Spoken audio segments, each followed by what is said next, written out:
안녕하세요. 반갑습니다. 유수아입니다.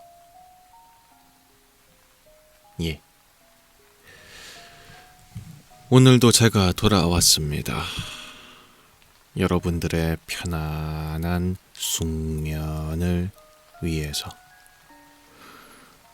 네, 오늘 알아볼 것은 나폴리탄 괴담입니다.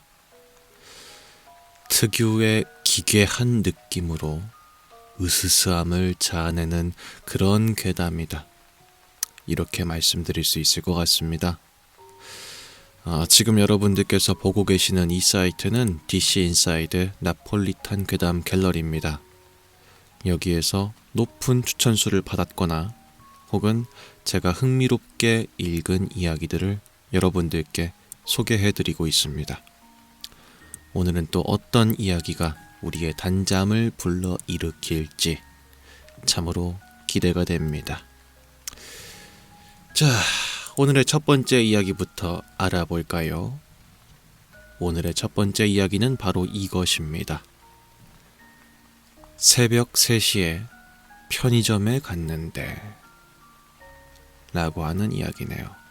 한번 읽어보겠습니다. 새벽 3시에 편의점에 갔는데 알바생이 진열대 앞에 무릎을 꿇고 있었다. 그러고는 삼각김밥 하나하나에 대고 정중하게 사과를 하고 있었다. 미안해.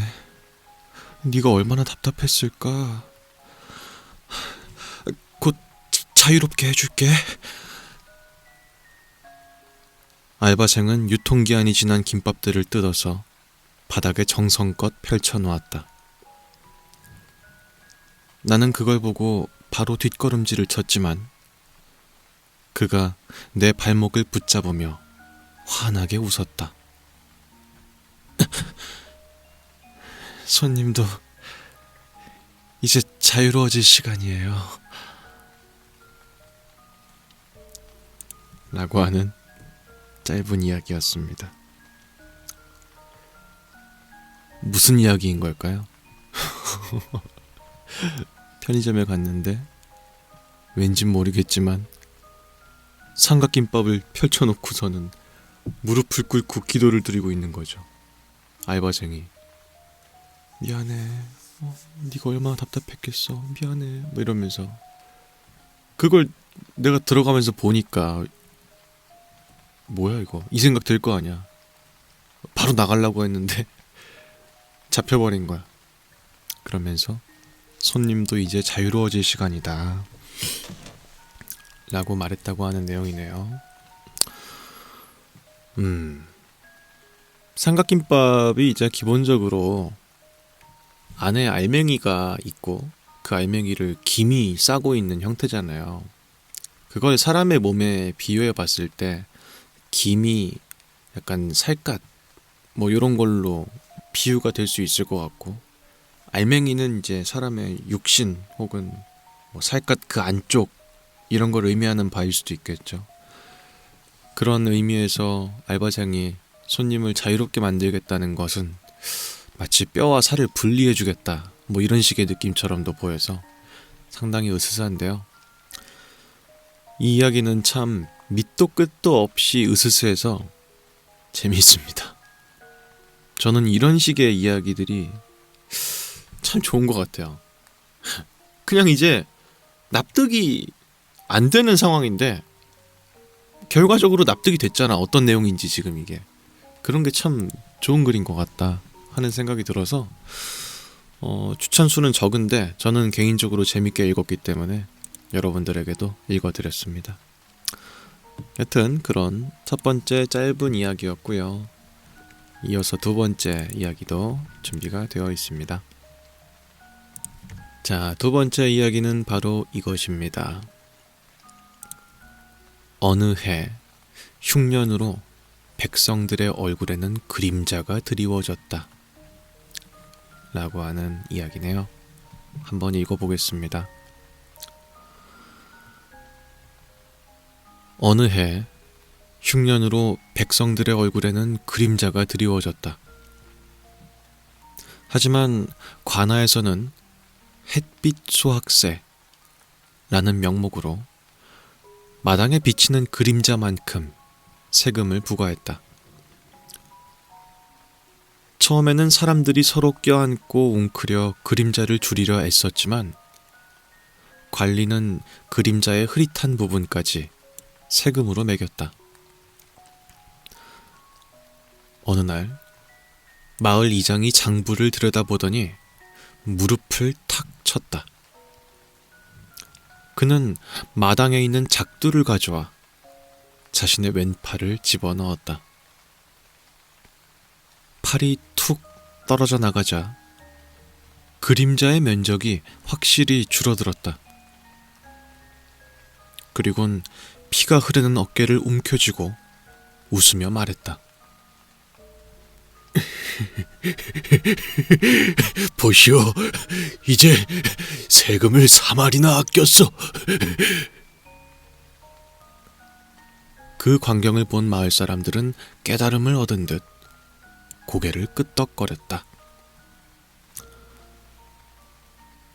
다음 날부터 마을 광장은 축제 분위기였다. 사람들은 서로의 그림자를 줄여주기 위해서 품앗이를 했다. 김 씨는 박 씨의 다리를 잘라주며 올겨울은 따뜻하게 보내겠구만 하고 덕담을 건넸다. 박 씨도 김 씨의 귀와 코를 베어주며 자네도 알뜰하게 살림 잘하네 하고 칭찬했다. 아이들은 부모님이 자기의 손가락을 하나씩 잘라줄 때마다 효도했다는 생각에 기뻐서 펄쩍펄쩍 뛰었다. 물론 뛸 다리가 남아있는 아이들만 그랬다. 관리가 다시 세금을 거두러 왔을 때 마을은 아주 고요하고 평화로웠다. 사람들은 대부분 팔다리가 없는 몸통만 남아서 마당을 대굴대굴 굴러다니고 있었다. 그들은 둥글게 깎인 몸으로 햇볕을 쬐며 웃었다. 그림자가 요강단지만해졌으니 이제 세금 걱정은 없겠다. 우리는 정말 지혜로운 백성이다 라며 뭉툭한 혀로 서로를 칭찬했다. 관리가 헛구역질을 하며 도망쳤지만 마을 사람들은 신경 쓰지 않았다. 그들은 햇살 아래 붉은 궤적을 그리며 즐겁게 굴러다녔다. 정말 살기 좋은 마을이었다 라고 하는 이야기입니다.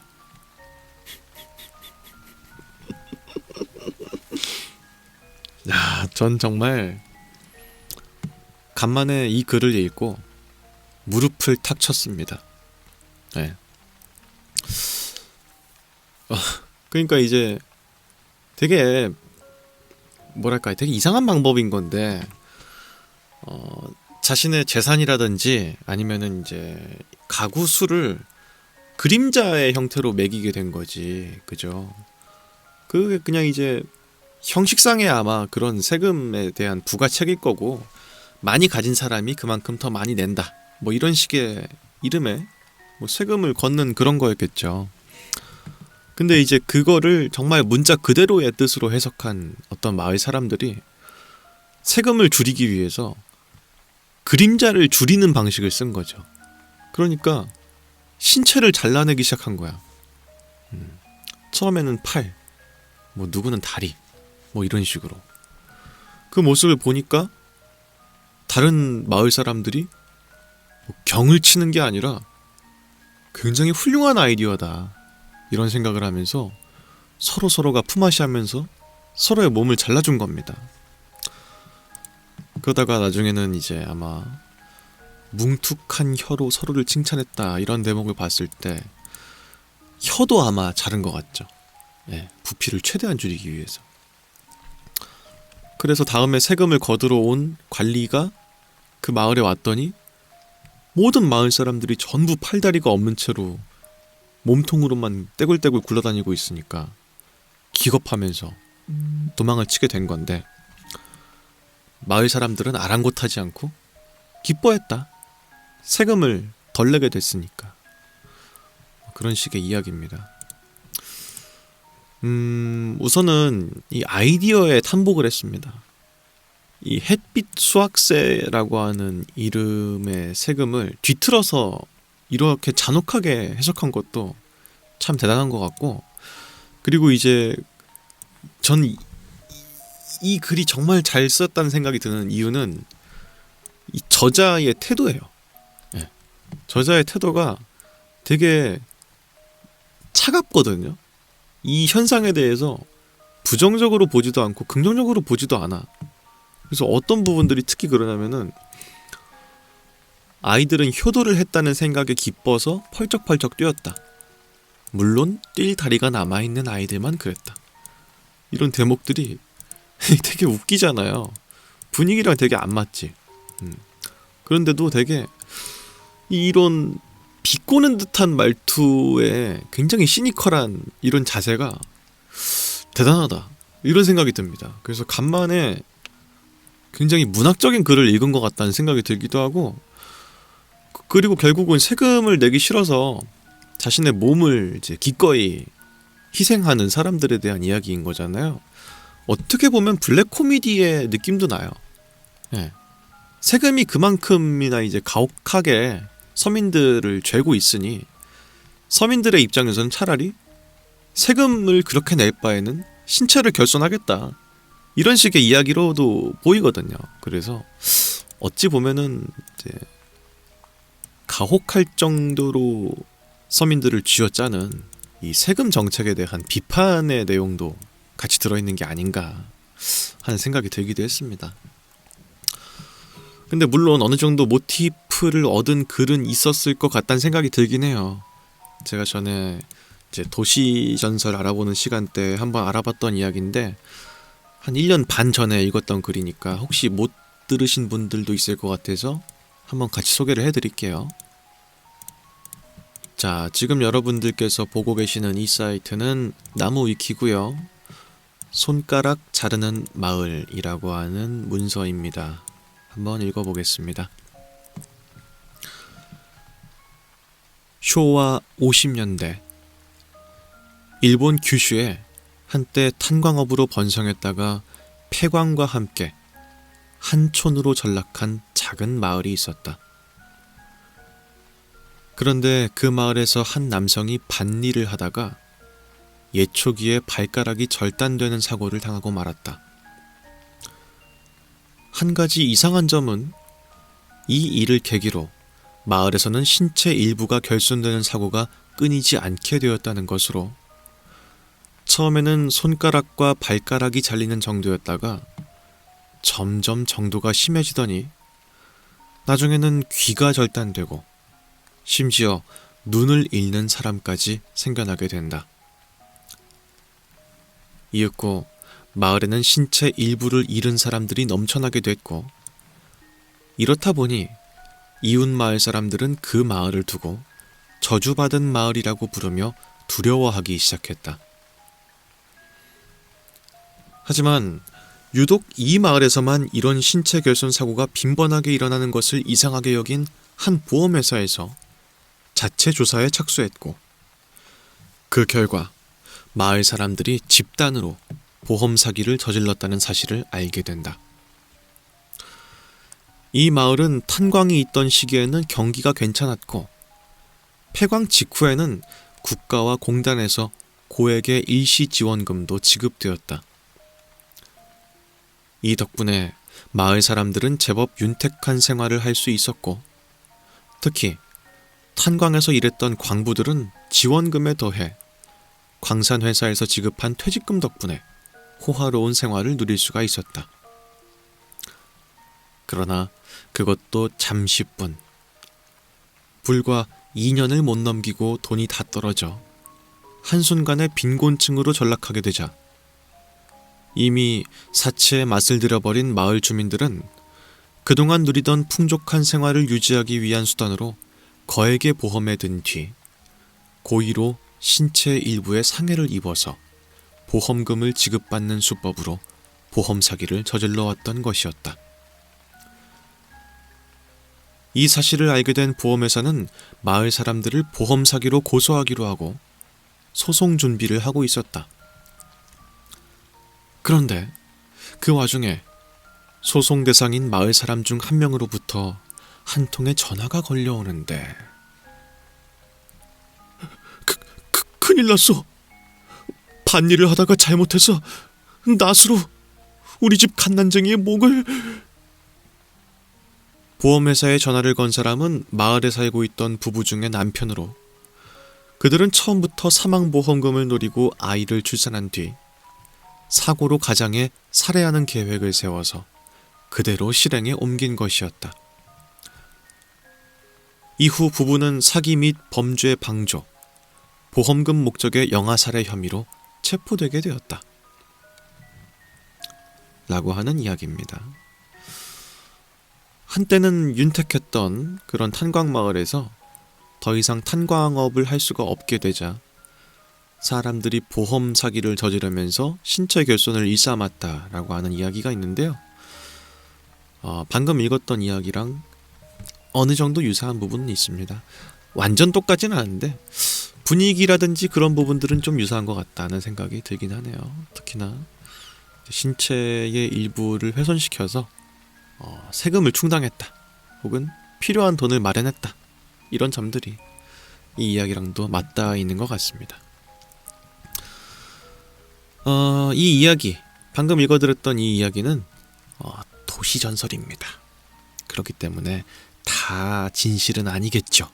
하지만 실제로 유사한 사건이 있었습니다. 이 도시전설의 모티브로 추정되는 실제 사건이 존재한다.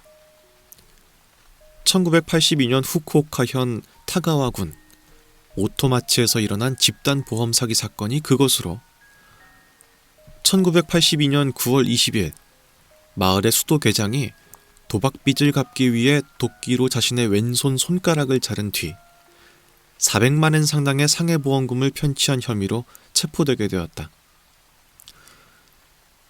그런데 이 사건 이전에도 오토마치에서는 같은 수법의 보험 사기가 성행했는데 동년 2월부터 폭력 조직과 금융업자들이 연루된 주부포함 총 32명이 보험 사기의 혐의로 체포되기도 했다. 당시 이 집단 보험 사기의 배경에는 일당들 간의 빚 독촉과 손가락 절단을 권하는 일종의 바람잡이 역할, 그리고 손가락 절단을 실제로 실행하는 역할 등 조직적으로 역할 분담이 되어 있음이 판명되게 됐다. 참고로 실제의 오토마치도 치쿠호 탄전에 속해 있어 탄광업이 발달한 지역이었으나 1950년대 후반 이른바 에너지 혁명으로 석탄 산업이 쇠퇴함에 따라 폐광되면서 점차 쇠락하여 인구 감소에 의한 과소화 현상이 날로 심해지고 있었다. 석탄 산업 합리화 정책으로 쇠퇴한 한국의 태백시 그리고 정선군과 같은 사례 라고 하는 이야기입니다. 실제 사건이라고 아예 말할 수는 없지만 유사한 사건은 있었다는 겁니다. 그죠? 탄광으로 번성했던 마을이 점차 이제 힘들어지게 되자 사람들이 이제 도박빚을 갚을 때 손가락을 자르기 시작한 거죠.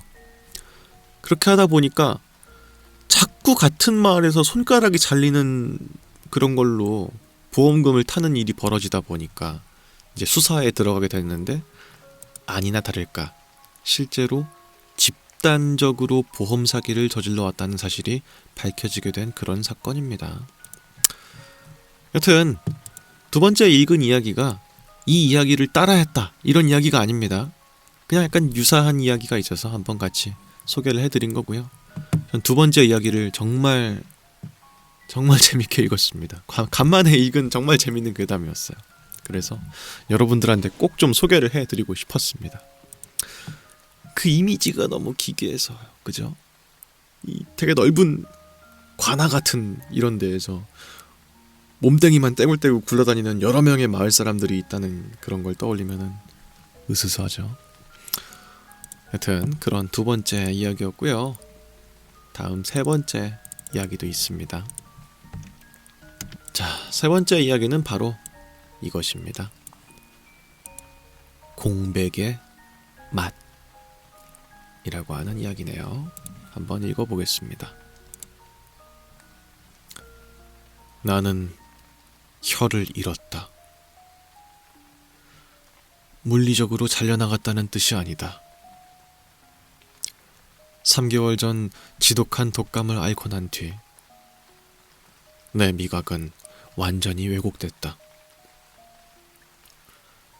설탕을 씹으면 타이어 타는 냄새가 났고 갓 지은 밥에서는 젖은 소가죽 냄새가 났다. 살기 위해 먹는 행위 자체가 나에게는 그저 고문이었다. 그러던 어느 날 인터넷에서 K라고 하는 남자를 알게 됐다. 그는 감각이 마비되거나 왜곡된 사람들을 위해 대리 미각을 제공한다고 했다. 방법은 간단합니다. 제가 음식을 먹고 그 감각을 손님께 실시간으로 전송해드리는 거죠. K는 내 집 주방에서 기이한 장치를 꺼냈다. 복잡한 기계가 아니라 가느다란 구리선으로 연결된 두 개의 패치였다.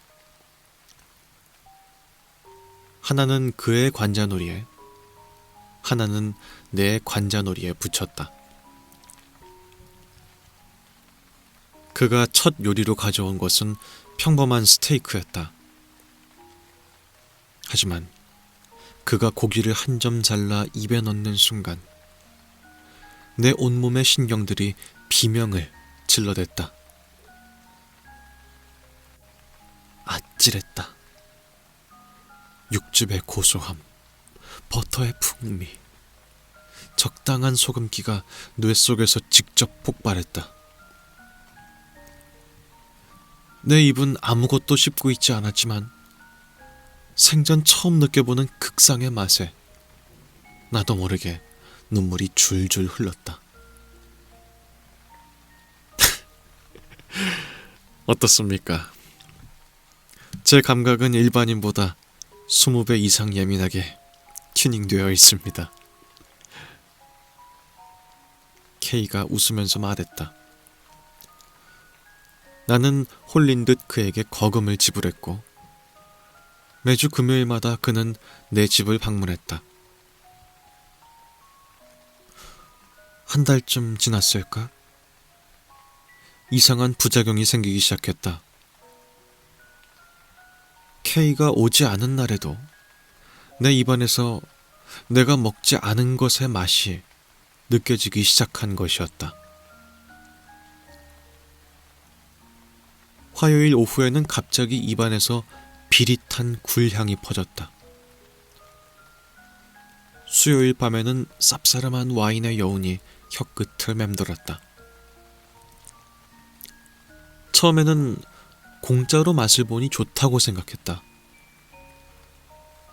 K가 어디선가 맛있는 걸 먹을 때마다 그 감각이 나에게도 공유되는 모양이었다. 하지만 맛의 종류가 점점 기괴해졌다. 어느 날 새벽 잠에서 깬 내 입안에 가득 고인 것은 타는 듯한 쓴맛과 건전지를 핥는 듯한 불쾌한 맛이었다. 나는 구역질을 하며 화장실로 달려갔지만 뱉어낼 수 있는 건 맑은 침뿐이었다. 그 주 금요일 K가 도착했을 때 나는 그의 멱살을 잡았다. 당신 대체 무슨 짓을 한 거야? 어? 케이는 당황한 기색도 없이 차분하게 내 손을 뿌리쳤다. 아, 적응기군요. 손님, 감각의 동조가 깊어지면 손님의 감각도 예민해집니다. 하지만 걱정 마세요. 궁극의 맛에 다가가는 과정일 뿐이니까요. 그게 무슨 소리야? 역겨운 맛만 가득했는데, 어? 그게 손님의 진짜 미각입니다. K가 묘한 말을 내뱉었다. 손님의 미각은 왜곡된 게 아닙니다. 확장된 거죠. 이제 당신은 남에게 강요된 맛이 아니라 스스로 모든 것의 본래의 맛을 느끼기 시작한 겁니다. 아무리 생각해도 납득이 되지 않는 대답이었다. 나는 K에게 불같이 화를 내며 다시는 내 눈앞에 얼씬도 하지 말라고 신신당부했다. 뭐 좋습니다. 하지만 돌이킬 수는 없을 겁니다. 화가 잔뜩 난 나를 비웃기라도 하듯 K는 희미한 미소를 지으며 고분고분하게 자리를 떠났다. 그날 이후 나의 일상은 더욱 끔찍하게 변했다. 더 이상 K와 만나지 않았지만 내 미각은 원래대로 돌아오지 않았다. 아니, 오히려 더 예민해졌다. 후각과 미각은 매우 밀접한 관계라고 했던가. 이제 내 입안에서는 음식을 먹지 않아도 쉴 새 없이 맛이 느껴졌다. 지나가는 사람과 스칠 때는 그 사람의 땀 냄새가 역겨운 산성의 맛으로 느껴졌고, 낡은 소파에 앉으면 수년간 쌓인 먼지가 텁텁한 곰팡이의 맛으로 변해 목구멍을 긁어댔다. 점점 피폐해지던 나는 왜곡되어 있던 예전의 미각이 그리워지는 지경에 이르렀다. 그날 이후로 나는 최대한 집 밖으로 나가지 않으려고 했다. 사람들이 많을수록 맛은 겹쳐졌고, 겹쳐진 맛은 언제나 단순하지 않았다. 지하철 안에서는 쇠와 땀과 오래 씻지 않은 머리카락의 맛이 한꺼번에 밀려와 혀의 뿌리를 마비시켰다. 숨을 참아도 소용이 없었다. 이제는 들이마시지 않아도 느껴졌으니까. 집 안은 그나마 안전한 편이었다. 적어도 내가 알고 있는 맛들만 있었다. 가구의 나무 맛, 세제에 절여진 바닥의 쓴맛, 창문 틈으로 스며드는 매캐한 먼지의 맛. 하지만 안전하다는 건 견딜 수 있다는 뜻은 아니었다. 어느 날부터는 맛이 사라지지 않았다. 이전까지는 잠을 자면 잠시나마 편안해졌었다. 의식이 끊기면 감각도 따라 멎는 것 같았다. 그런데 이제는 잠에서 깨어날 때가 아니라 잠들기 직전이 가장 괴로웠다. 눈을 감으면 어둠의 맛이 느껴졌다. 아무 냄새도 없는 공간이었는데 입안에는 눅눅한 천을 오래 물고 있었던 것 같은 맛이 가득 찼다. 꿈과 현실의 경계에서 나는 몇 번이나 구역질을 했다. 음식은 거의 먹지 않게 됐다. 먹는 행위 자체가 새로운 맛을 더하는 것 같아서였다. 그래도 완전히 끊을 수는 없었다. 몸은 계속해서 무언가를 요구했다. 씹지 않고 삼키는 법을 익혔다. 맛을 느끼지 않으려고 혀를 최대한 굳힌 채로. 하지만 이상하게도 그럴수록 맛은 더 선명해졌다. 이제는 거울을 보는 것조차 힘들어졌다. 내 얼굴에서 맛이 났다. 피부에서는 미묘한 짠맛과 금속성의 잔향이 섞여 올라왔고, 입술 가까이에서는 오래 씹은 종이 같은 맛이 느껴졌다. 양치질을 해도 소용이 없었다. 혀를 닦을수록 혀가 아닌 곳에서 맛이 느껴졌다. 목구멍, 잇몸, 그리고 더 안쪽에서. 어느 순간부터는 내가 느끼는 맛이 지금의 것인지도 확신할 수가 없게 됐다. 방금 느낀 맛이 사라지기도 전에 다른 맛이 그 위에 더 씌워졌다. 겹치고 뭉개지고 구분되지 않은 채 남았다. 나는 하루의 대부분을 아무것도 하지 않고 앉아 있었다. 움직이면 새로운 맛이 생겼고, 가만히 있어도 맛은 멈추지 않았다. 나는 그렇게 하루하루 지옥 같은 시간을 보내고 있었다. 그러던 어느 날, 집안을 정리하다가 문득 이상한 것을 발견했다. 그것은 언제부턴가 분명히 거기에 있었다. 나는 무의식적으로 그것을 향해 고개를 기울였다. 습관처럼 맛을 느끼려 했다. 그런데 아무것도 느껴지지가 않았다. 쓴맛도 늘 배경처럼 따라붙던 먼지의 텁텁함도 없었다. 혀가 아니라 입안 전체가 텅 빈 것처럼 조용했다. 처음에는 내 감각이 잠시 둔해진 줄 알았다.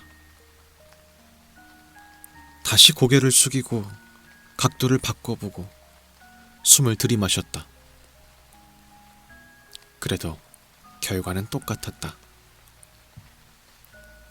유일하게 그것만큼은 아무 맛도 나지 않았다. 나는 그 앞에 한참을 서 있었다. 다른 모든 것들은 가만히 있기만 해도 제멋대로 맛을 우겨넣는데, 그것만큼은 끝까지 침묵을 지켰다. 그래서 요즘에 나는 하루 종일 그 앞에 앉아 있다. 아무것도 하지 않고 그저 그것을 바라보면서. 왜 그런지는 알고 싶지가 않았다. 고민하는 순간 그것에게도 다시 맛이 생길 것만 같았다. 지금도 입안에는 여전히 수많은 맛이 남아있다. 사람의 맛, 공기의 맛, 집안에 쌓인 시간의 맛. 하지만 조금만 고개를 돌리면 시야 한쪽에 아무 맛도 나지 않는 그것이 있다. 나는 오늘도 그걸 확인한 뒤에야 잠자리에 든다. 눈을 감기 전까지 그것이 아무 맛도 나지 않는다는 사실을 몇 번이고 되새기면서. 라고 하는 이야기였습니다. 네. 미각을 공유해주는 한 사람을 만나서 내 미각이 자기도 모르게 진화 비슷한 걸 한 거죠. 그 다음부터는 이제 원치 않아도 온갖 것들에게 맛을 느껴버리게 된 그런 남자에 대한 이야기였습니다. 이 이야기는 나폴리탄의 특징을 갖고 있는 것 같습니다. 그죠? 결국 집안의 어떤 한 물체만큼은 마지막까지도 맛을 느낄 수가 없었다 라고 하는 건데, 그게 무엇인진 모르겠지만 맛을 과도하게 느끼는 이 화자의 입장에서는 그것만큼 잔잔하고 조용한 평화가 없겠죠. 그러니까 자꾸만 그걸 떠올려 버리는 거야. 근데 이야기에서는 그게 어떤 건지에 대해서 명확한 설명은 없기 때문에 뭐라고 단정 짓긴 어려울 것 같아요. 네. 그리고 마지막에는 이제 이 화자가 그냥 이제 밖에도 안 나가고 집안에서 계속 그것만 멀거니 쳐다보고 있는 그런 모습을 머릿속으로 떠올려 봤을 때 상당히 으스스한 맛이 있는 그런 이야기인 것 같습니다. 게다가 그게 무엇인지 마지막까지 설명을 해주지 않기 때문에 우리의 상상력을 자극하는 이야기인 것처럼도 보이네요. 여튼 뭐 흥미로운 이야기였습니다. 예, 이 맛이라는 게 끊이지 않는 것도 상당한 고통일 수 있겠다 하는 생각이 들기도 하고요. 사실 이거는 맛이라고 여기선 표현됐지만 우리 모두가 이런 유사한 걸 하나씩은 가지고 있지 않나 하는 생각이 들어요. 그러니까 유독 내가 신경 쓰는 거, 남들은 별로 신경 안 쓰고 지나가는 것들인데 나만큼은 자꾸 마음에 남아서 자기 검열을 강하게 하는 것들이 있다면 이 사람의 미각과 비슷한 그런 느낌인 거겠죠. 예를 들어서 저는 소리에 제법 민감한 편인데, 특히나 남이 뭘 먹는 소리라든지 남이 뭔가 소리 내는 거를 그다지 안 좋아해요. 예, 그래서 극장 가면 참 힘듭니다. 나만 저 소리가 신경 쓰이는 건가 싶을 때가 가끔 있어요. 근데 제가 생각해도 제가 조금 소리에 예민한 편인 것 같긴 하거든요. 그런 것처럼 어떤 하나가 유독 신경 쓰이면 그거는 이제 타인들은 전혀 공감할 수 없는 이제 그 사람만의 감옥이 만들어지는 거죠. 이 이야기를 보고 나니까 드는 생각이 하나 있긴 한데, 우리가 이전까지는 위생에 대해서 엄청 신경 쓰는 나라는 딱히 아니었다고 생각하거든요. 솔직히 말해서. 그러니까 뭐 찌개라든지 국물 같은 것들을 공유해서 먹는 그런 식습관이 있는 나라였잖아요. 그래서 주변 다른 나라 사람들이 우리나라 왔을 때 딴 건 다 이해하겠지만 하나의 찌개를 여럿이서 먹는 건 도저히 이해할 수가 없다, 뭐 이런 식의 말들도 많이 했던 기억이 납니다. 근데 이제 코로나가 오게 되면서 이제 개인 위생 철저, 앞접시 사용해서 음식 덜어먹기, 뭐 이런 식의 캠페인을 했잖아요. 그 이후로부터 식당 같은 데 가더라도 미생장갑을 끼지 않고 맨손으로 요리하고 있는 누군가를 보면은 약간 좀 왜 안 끼고 요리를 하는 걸까 이런 생각이 들 때가 있죠. 예. 그 전까지는 단 한 번도 신경 안 쓰고 살았다가 코로나 때 이후로부터는 그런 쪽에도 약간 눈길이 가는 것이, 이 이야기에서 맛에 눈을 뜨게 된 순간, 그러니까 본래의 맛에 대한 개념이 확장되는 순간이 그 코로나와 유사해 보이기도 해요. 예. 그쵸. 한 번 신경 쓰이면 엄청 신경 쓰이죠. 예. 여튼 그런 분위기를 잘 만든 그런 이야기라는 생각이 들어요. 특유의 기괴한 느낌, 그리고 이전까지 존재하지 않았던 류의 어떤 개념, 그러니까 맛의 공유, 그거를 이야기로서 잘 풀어내면서 동시에 마지막에 으스스하게 끝이 나기도 해서 상당히 잘 쓰여진 글이다 라고 생각을 하고 있었습니다. 예, 참 재밌게 읽었고요. 여튼 다음 이야기도 준비가 되어 있습니다. 시간 관계상 다음 이야기가 마지막 이야기일 것 같네요. 자, 그리고 이어지는 마지막 이야기는 바로 이것입니다. 증명이라고 하는 이야기네요.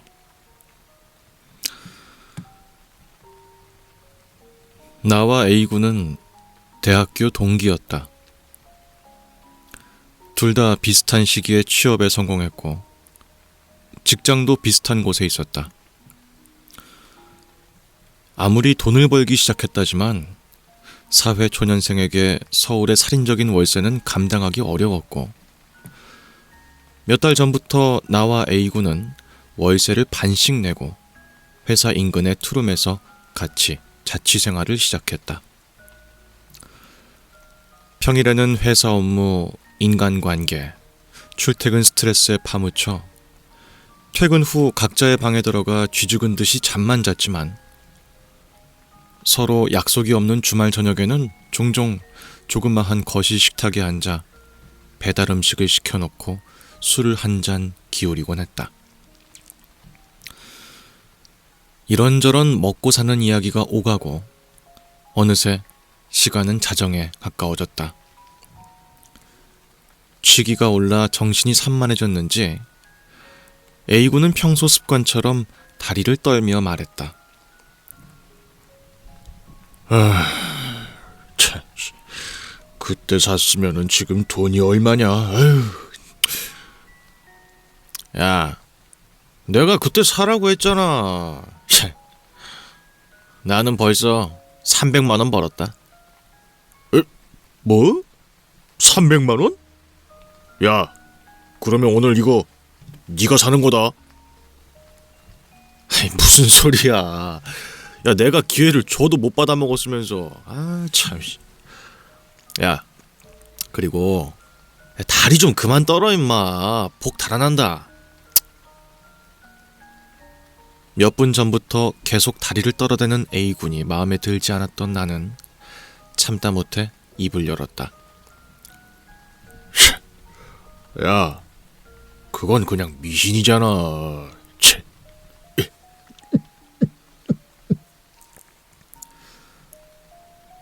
A군은 다리를 떠는 걸 멈추지도 않은 채 캔맥주를 한 모금 더 들이켰다. 말투에는 취기보다도 이미 수없이 되뇌어 본 듯한 확신이 묻어 있었다.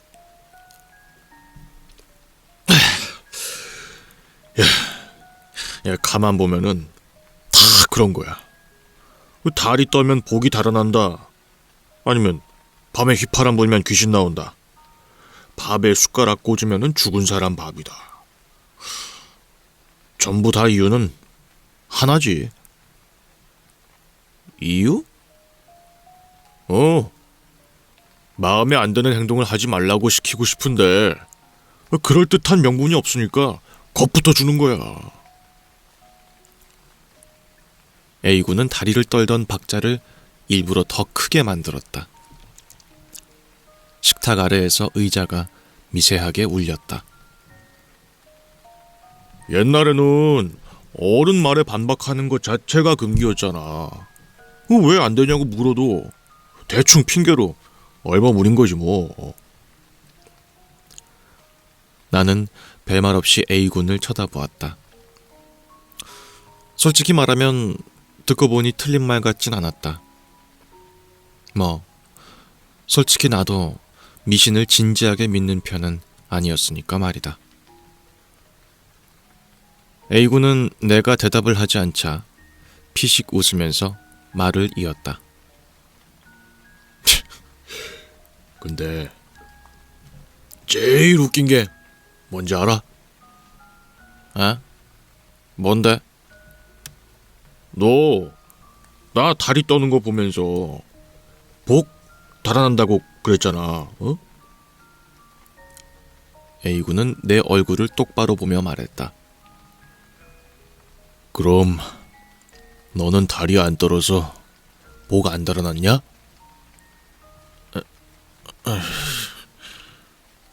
그래서 돈 벌었냐? 잠깐 정적이 흘렀다. A군은 마치 이미 답을 알고 있다는 듯 혼자 고개를 끄덕였다. 봐라. 나도 너도 비슷한 학교 나와서 비슷한 회사 들어와서 비슷한 월세 내면서 살고 있잖아. 내가 다리를 떨어서 복이 달아나? 아니잖아. 에이, 참. 그는 다리를 멈추지 않은 채 말을 맺었다. 결과랑 아무 상관도 없는 행동에다가 의미를 더 씌워놓고서는 그걸 진리처럼 믿게 만든 거야. 그게 미신이지. A군의 다리는 여전히 규칙적으로 흔들리고 있었다. 마치 일부러 보여주기라도 하듯이. A군의 말이 틀렸다고 느껴지진 않았다. 오히려 너무 그럴듯해서 반박할 말이 바로 떠오르지 않을 정도였다. 그런데도 이상하게 마음이 편치 않았다. 논리가 문제라기보다는 그 말을 하는 A군의 태도가 조금 걸렸다. 이미 결론을 정해두고 확인만 남겨둔 사람처럼 보였기 때문이었다. 다리는 여전히 떨리고 있었고 그 리듬은 내가 뭐라고 말하든 상관없이 계속 이어질 것 같았다.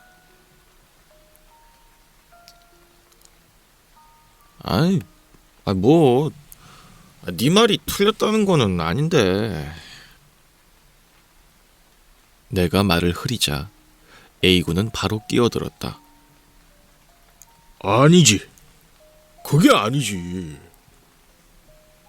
그는 캔을 내려놓고 상체를 조금 숙였다.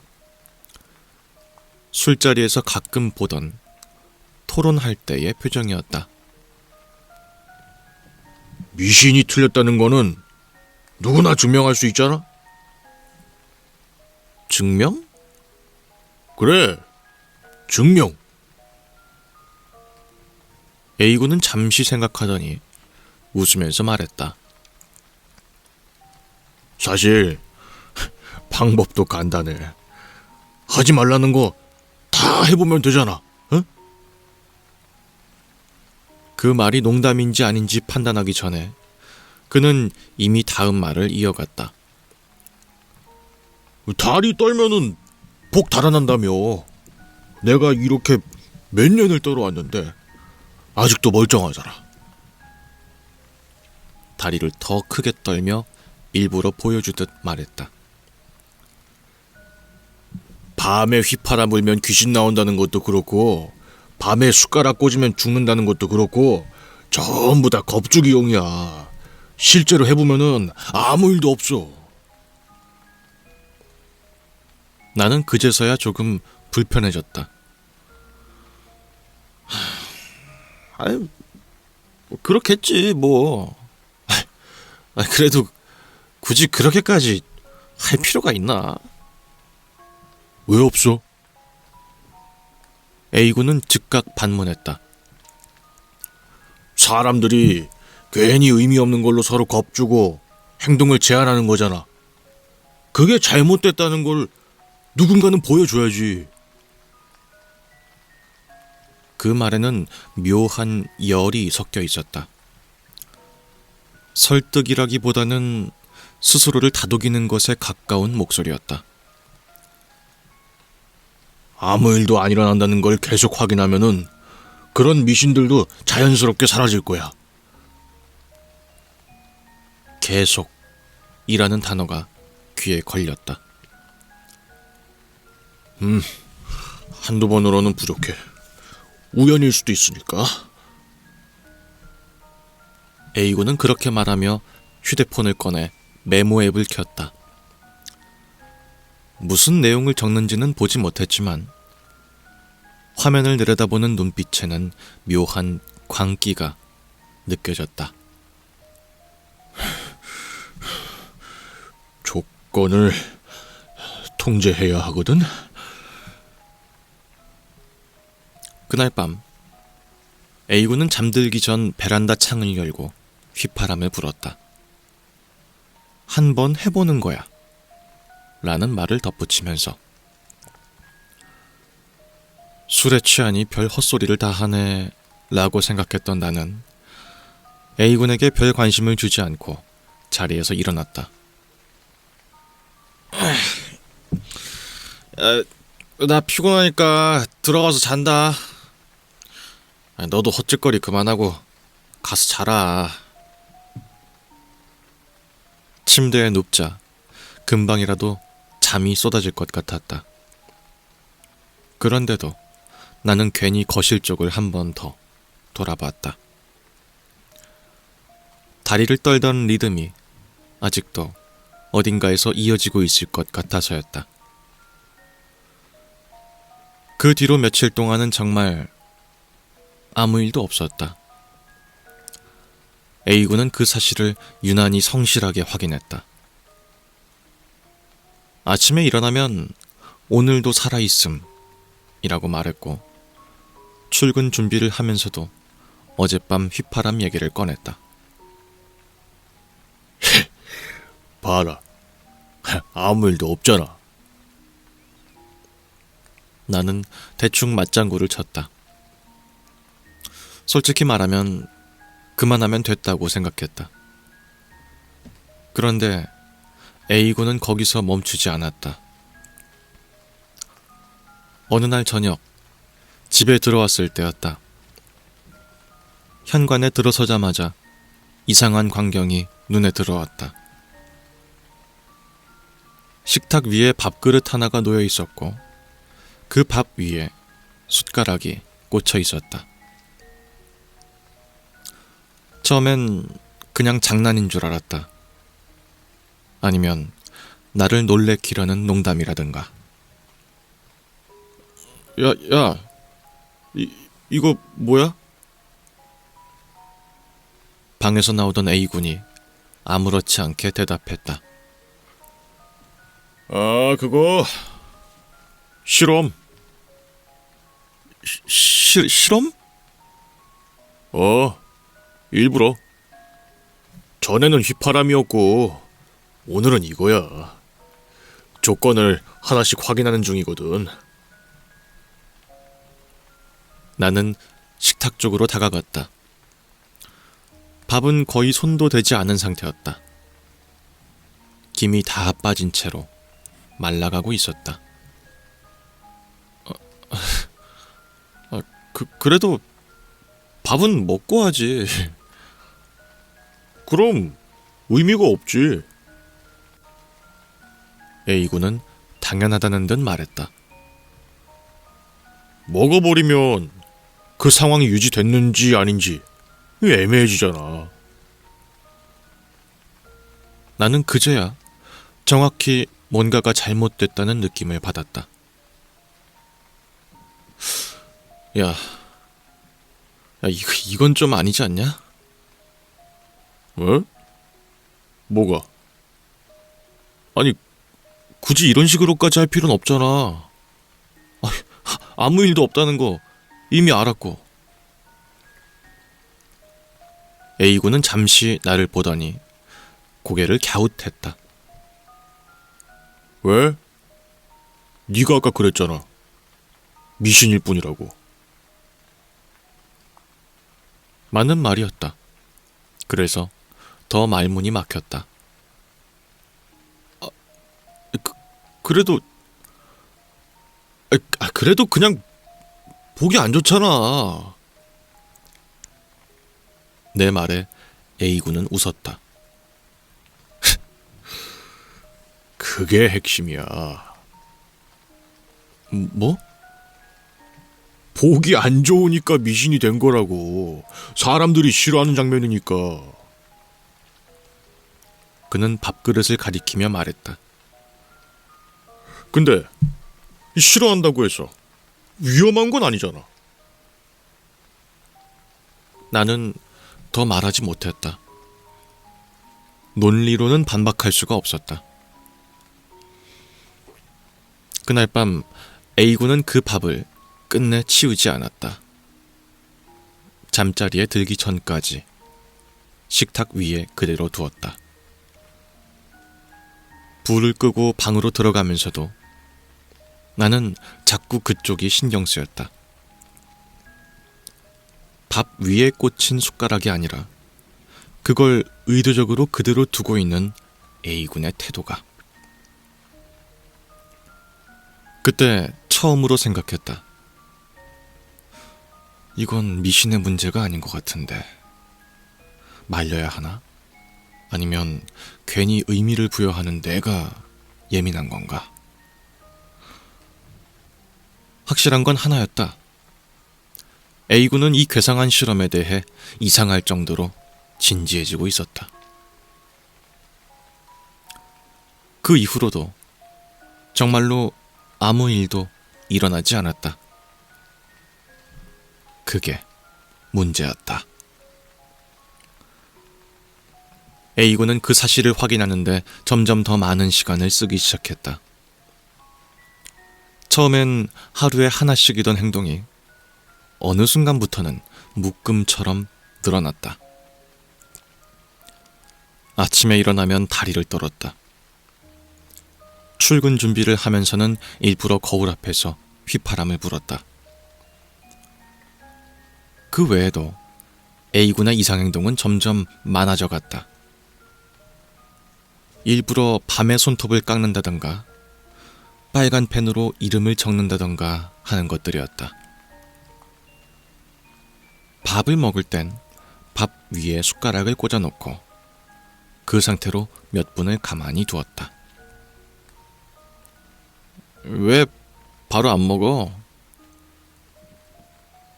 내가 물으면 A군은 늘 같은 대답을 했다. 시간을 줘야지. 무슨 시간?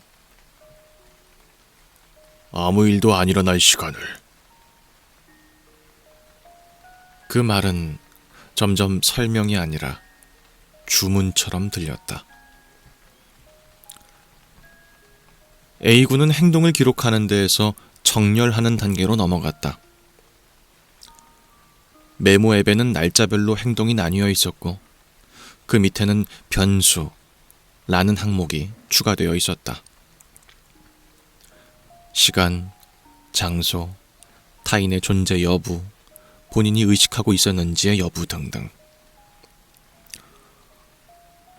어느 날은 내가 집에 있다는 이유로, 어느 날은 내가 말을 걸었다는 이유로, 오늘 건 불완전하다고 중얼거리며 다시 반복했다. 인내심의 한계에 다다른 나는 진지한 표정으로 A군에게 이야기를 꺼냈다. 야, 이제 그런 장난 좀 그만 좀 해. 너 미쳤어? 내가 말하자 A군은 고개를 들었다. 이건 장난이 아니야. 그럼 뭔데? 실험. 그는 그렇게 말하며 메모를 한 줄 더 추가했다. 방해 요소 있음. 제시도 필요. 그날 이후 A군은 나를 방해 요소처럼 대했다. 내가 거실에 있으면 행동을 미뤘고 내가 말을 걸면 표정이 굳었다. 다리는 더 이상 아무 때나 떨리지 않았다. 의자에 앉아 허리를 세운 뒤 숨을 한번 고르고 나서 떨었다. 속도도 각도도 일정했다. 그게 흐트러지면 A군은 스스로 짜증을 냈다. 이러면 안 되는데. 뭐가 안 되는데? 감정이 섞이잖아. 그는 진지하게 말했다. 난 지금 증명하는 중이야. 믿지 않으려고 애쓰는 게 아니라. 그 말이 이상하게 오래 남았다. 믿지 않으려고 애쓴다는 표현이. 어느 순간부터 A군은 결과를 말하지 않았다. 예전처럼 아무 일도 없잖아 라고 확인하지 않았다. 대신 행동만 반복했다. 마치 결과를 말로 꺼내는 순간 그게 흔들릴까봐 두려운 사람처럼. 밤이 되면 그는 휘파람을 불지 않았다. 휘파람을 불지 않아도 되는 상황을 만들기 위해서 굳이 베란다에 나가 창문을 열고 서 있기만 했다.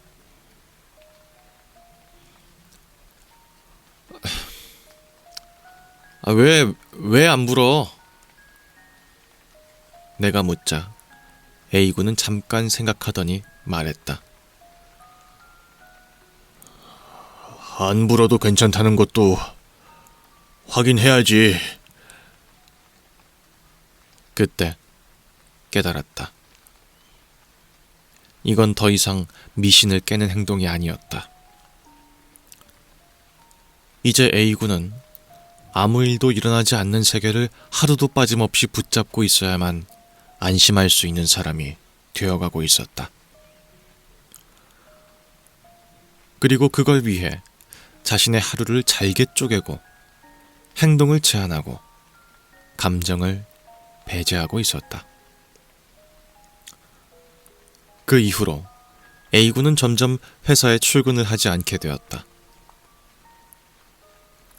어차피 요즘은 서로의 출근 시간이 달라 얼굴 볼 일도 많지 않았고 나 역시 회사 일에 치여 A군의 괴상한 행동까지 신경 쓸 여유는 없었다.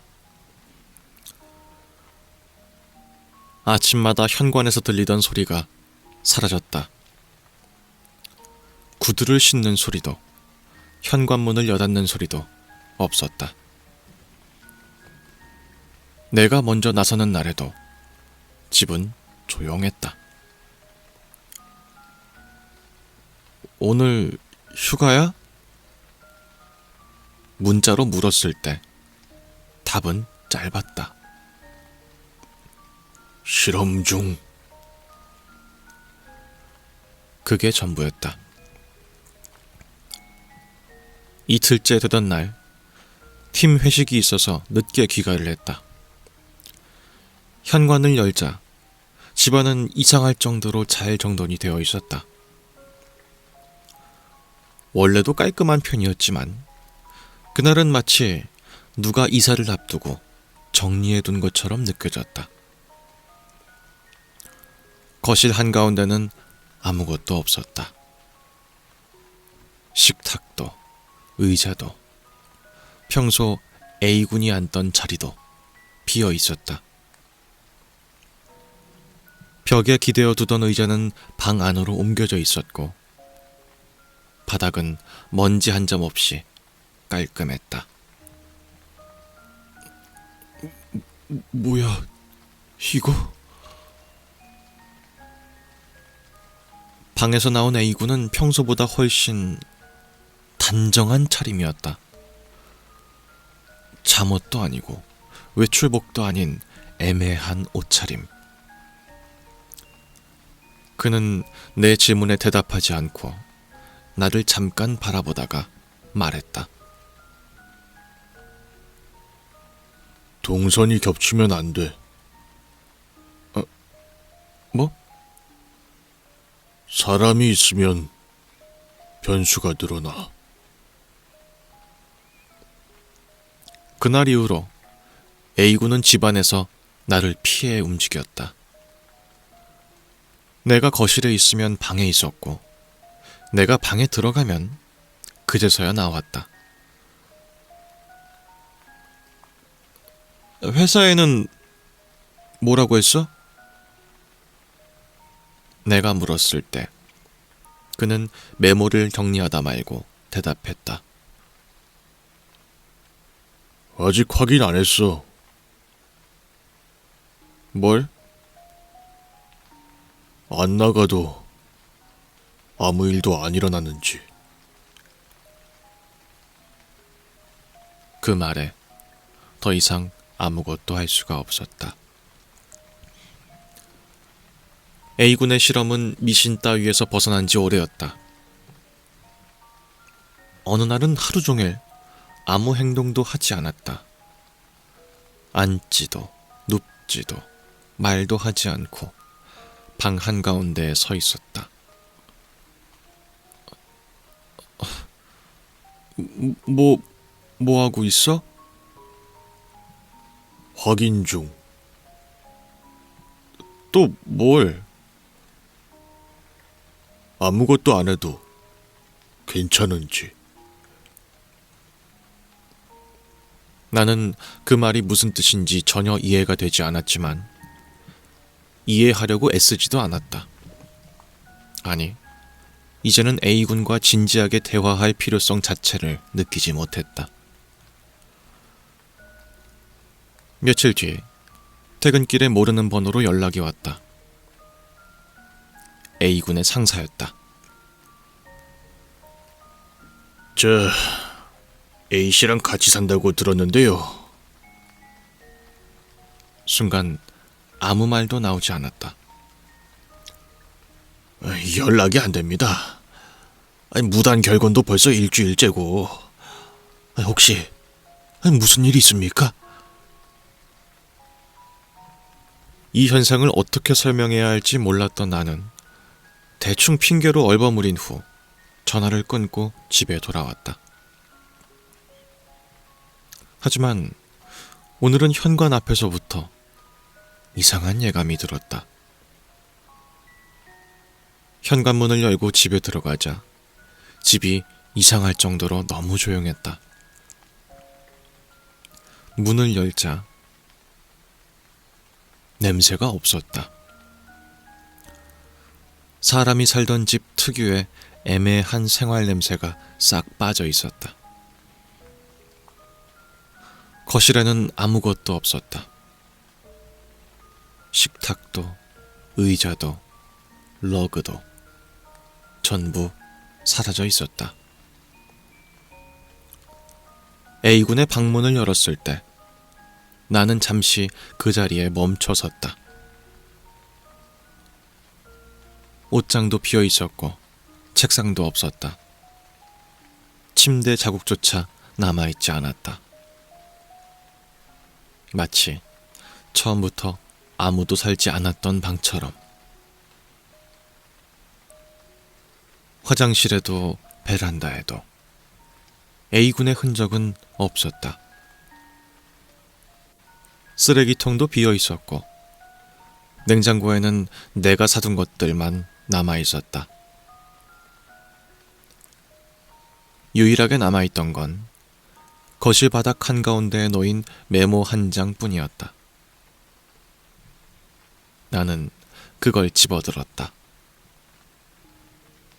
짧은 문장이 또박또박 적혀 있었다. 내가 틀렸다. 그 아래에는 아무 설명도 없었다.